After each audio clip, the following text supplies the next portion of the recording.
মধ্যপ্রাচ্যের রণক্ষেত্রে যখন মার্কিন বাহিনীর ওপর ক্রমাগত চাপ বাড়ছে, ঠিক তখনই সামনে এলো এক বিস্ফোরক তথ্য যা পেন্টাগনের রাতের ঘুম হারাম করে দিয়েছে। আমেরিকা সরাসরি অভিযোগ করেছে যে ইরানকে অত্যন্ত উন্নত যুদ্ধ সরঞ্জাম এবং নিখুঁত গোয়েন্দা তথ্য দিয়ে পর্দার আড়াল থেকে সহায়তা করছে চীন।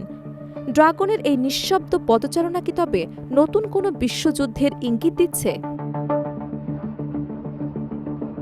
সদ্য প্রকাশিত বিভিন্ন আন্তর্জাতিক রিপোর্ট অনুযায়ী চীনের বেশ কিছু প্রভাবশালী প্রযুক্তি প্রতিষ্ঠান এখন ইরানের জন্য চোখ আর কান হিসেবে কাজ করছে।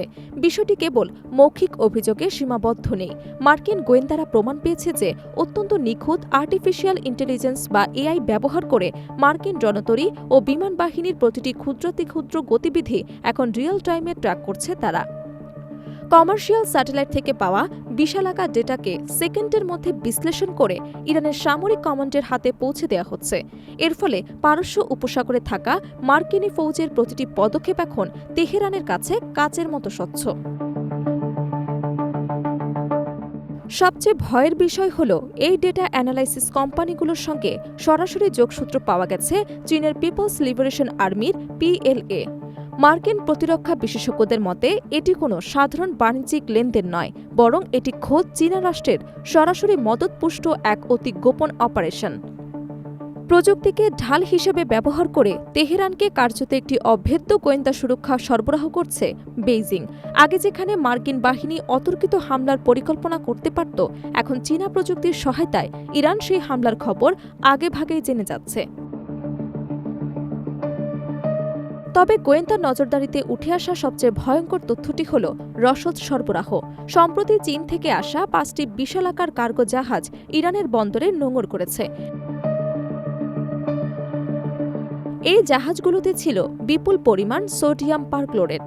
সাধারণ মানুষের কাছে এটি একটি রাসায়নিক নাম মনে হলেও সাময়িক দুনিয়ায় এর গুরুত্ব অপরিসীম। এটি মূলত সলিড রকেট ফুয়েল বা ক্ষেপণাস্ত্রের জ্বালানির প্রধান উপাদান। বিগত কয়েক মাসে আমেরিকা এবং তার মিত্ররা একের পর এক নিখুঁত বিমান হামলা চালিয়ে ইরানের ক্ষেপণাস্ত্র তৈরির কারখানা ও স্টোরেজগুলো গড়িয়ে দেওয়ার চেষ্টা করেছিল। ওয়াশিংটনের পরিকল্পনা ছিল ইরানের আক্রমণ করার ক্ষমতা কমিয়ে আনা, কিন্তু চীনের পাঠানো এই বিপুল পরিমাণ রাসায়নিক জ্বালানি দিয়ে ইরান তাদের সেই সক্ষমতাকে আরও পূর্ণ মাত্রায় ফিরে পাচ্ছে। এর মানে হল আমেরিকার এতদিনের কোটি কোটি ডলারের বোমাবর্ষণ চীনার রসদ সহায়তায় কার্যত বিফলে যাচ্ছে।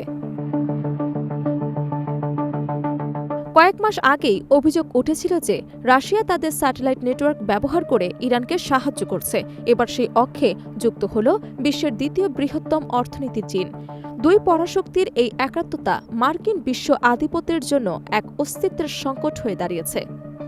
কিন্তু প্রশ্ন জাগে, বেইজিং কেন সরাসরি আমেরিকার বিরুদ্ধে যাওয়ার এই ঝুঁকি নিচ্ছে? সামরিক বিশ্লেষকদের মতে চীন চাইছে বিশ্বকে একটি বার্তা দিতে। তারা এখন মার্কিন সামরিক অভিযানগুলোর ওপর নজরদারি করার এবং তা ব্যর্থ করে দেওয়ার সক্ষমতা রাখে। এছাড়া ভেনেজুয়েলা থেকে শুরু করে অন্যান্য অঞ্চলে মার্কিন গোয়েন্দা তৎপরতার জবাব দিতেই চীন ইরানকে দাবার গুটি হিসেবে ব্যবহার করছে। পরিস্থিতি এখন খাদের কিনারায়। একদিকে ইরানের আধুনিক মারণাস্ত্রের জেদ, অন্যদিকে চীনের অফুরন্ত প্রযুক্তি ও রসদ সহায়তা। সব মিলিয়ে মধ্যপ্রাচ্য এখন এক অনিয়ন্ত্রিত অগ্নিকুণ্ড।